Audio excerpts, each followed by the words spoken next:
ಇವತ್ತು ಬೆಳಗ್ಗೆ full time ಆಗಿತ್ತು. ಏನು ಮಾಡೋದು ಅಂತ ಗೊತ್ತಾಗಲಿಲ್ಲ. ನಮ್ಮಮ್ಮ ನೋಡಿದ್ರೆ ನುಗ್ಗೆ ಸೊಪ್ಪು ಮುರ್ಕೊಂಡು ಬಾ ಅಂತ ಹೇಳಿತ್ತು. ಆಲ್ರೆಡಿ ಟೈಮ್ ಆಗಿತ್ತು ಅಂತ ಮುರ್ಕೊಂಡು ನಾನು ಬಸ್ ಗೇಟಿಗೆ ಬಂದರೆ ಬಸ್ ಕೂಡ ಇರಲಿಲ್ಲ. ಕೊನೆಗೂ ಬಸ್ ಬಂತು. ಬಸ್ ಹತ್ತಿದ್ದಾಯಿತು.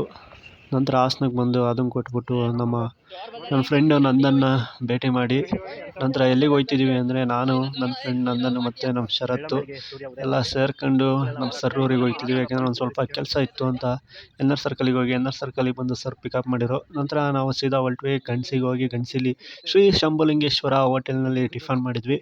ನಂತರ ನಮ್ಮ ಕೆಲಸ ಮಾಡೋಕ್ಕೆ ಅಂತ ಶುರು ಮಾಡಿದ್ವಿ. ಅವ್ರ ಹೊಲದಲ್ಲಿ ಹೋಗ್ಬಿಟ್ಟು ನಮ್ಮ ಸರ್ರು ನಾನು ಹೋಗ್ಬಿಟ್ಟು ಶೀಟ್ ತಂದ್ವಿ.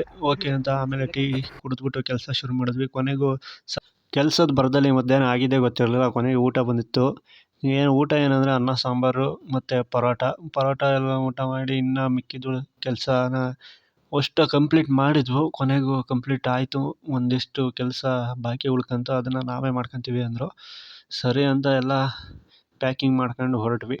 ಬಂದಿದ್ದಕ್ಕೂ ಅಷ್ಟು ಕೆಲಸನ ಮುಗಿಸಿದ್ವಿ ಅಂತ ಹೇಳ್ಬಿಟ್ಟು ಬಾಯ್ ಬಾಯ್ ಟಾಟಾ ಅಂತ ಹೇಳಿಬಿಟ್ಟು ಅಲ್ಲಿಂದ ನಾನು, ನಮ್ಮ ಫ್ರೆಂಡ್ ಶರತ್ತು, ನಂದನ್ ಹಾಗೂ ನಮ್ಮ ಸರ್ ಎಲ್ಲ ಸೇರ್ಕೊಂಡು ಹೊರಟ್ವಿ. ನಂತರ ಅಲ್ಲಿಂದ ಅವ್ರ ಮನೆಗೆ ಬಂದು ಅವ್ರ ಮನೇಲಿ ಕಾಫಿ ಟೀ ಕುಡ್ಕೊಂಡು ನೆಕ್ಸ್ಟ್ ಹಾಸನ್ಗೆ ಬಂದ್ವಿ. ಇವತ್ತಿನ ವ್ಲಾಗ್ ಇಷ್ಟು. ಫಾಲೋ ಮಾಡಿ, ಲೈಕ್ ಮಾಡಿ, ಶೇರ್ ಮಾಡಿ.